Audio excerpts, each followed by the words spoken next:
Welcome back to Circles Off, your go-to destination for all things sports betting education. It's time to gear up and strategize for one of the most exciting events in sports betting. And today, we're diving into an alternate strategy for finding value on March Madness. Let's get started. Now, when it comes to March Madness, the betting options are endless. But if you want to maximize your chances of winning, just like anything else in sports betting, it's all about finding value. One strategy that's often overlooked is rolling over your bets rather than simply betting outright prices. Let's break it down. Leading up to March Madness, and even before the bracket is announced, many bettors are going to flock to the outright markets to try to get their money in at a juicy long shot price. And listen, there's nothing wrong with that. But what bettors must remember is that the outright market is typically a market with high hold. What does that mean? Well, if we were to take every outright price that's being offered on the NCAA tournament winner, we convert all those prices to percentages, and then add up all those percentages, you're going to arrive at a number that's much higher than 100%. In a perfect world where books don't charge vig or juice, the probabilities would add up to exactly 100%. But this is not a perfect world. And you're often going to see sportsbooks with 10%, 15%, or even greater than 20% hold on outright markets. Even if you're line shopping and finding the best available price across multiple sportsbooks, you'll still be paying a premium. Now, this is not to suggest that every outright bet is a bad bet. You can absolutely find some valuable prices in these markets, but oftentimes you'll actually get a better price by just betting the money line on a team that you like in their first game, and then rolling the profits over into future games.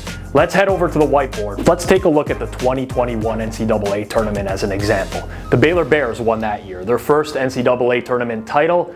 Prior to the tournament, you could have found Baylor as high as plus 450 in some spots to cut down the nets, mostly plus 400, but we'll use plus 450 for this example. You bet them before the tournament, $100, you make 450.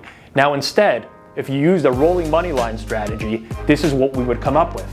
You start with a bankroll, the same amount, $100. In the first round, you bet them against Hartford, minus 3,952, the Pinnacle price. Pays peanuts, $2.53, but it wins. We take that $2.53, we add it to our 100, and for our next bet, we have $102.53 to work with against Wisconsin, minus 321.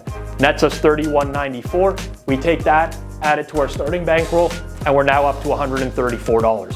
And you repeat this over the course of the tournament, all the way to the finals, where we bet $317.93 against Gonzaga, plus 182, nets us $578.62, and ultimately a $100 bet ended up paying $896.55, which is the equivalent of plus 896 rounded up, plus 897 instead of plus 450 pre-tournament. So you can see, rolling over your money, betting into a market like the moneyline market that has a lower hold than the futures market can be advantageous. Now, this is by no means a foolproof strategy, and it does come with some risk. I've cherry-picked the 2021 NCAA tournament here, but in 2023, you could have bet UConn prior to the tournament at 16-1, and going through the moneyline rollover strategy, you would have netted only about $850 instead of $1,600. So certainly there is some risk involved.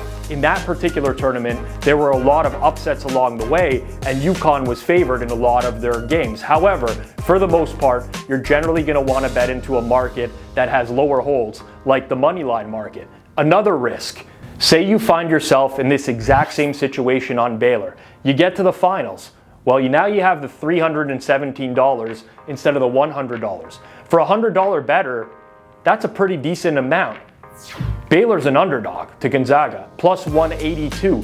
You might be gun shy at that point to pull the trigger on the bet. So you really have to consider whether or not you're actually able to see this through as a bettor. There's no shame in stopping here, but in order to get the full tournament payout, you'd have to be able to pull the trigger on the final game as well. So there you have it, folks. Sports betting is not a one-size-fits-all. There's always alternate strategies that you can use, and you might want to take advantage of this one if you're looking to bet March Madness outrights. If you enjoyed the video today and you learned something, be sure to like down below and make sure you're subbed here on the Circles Off channel for more sports betting education.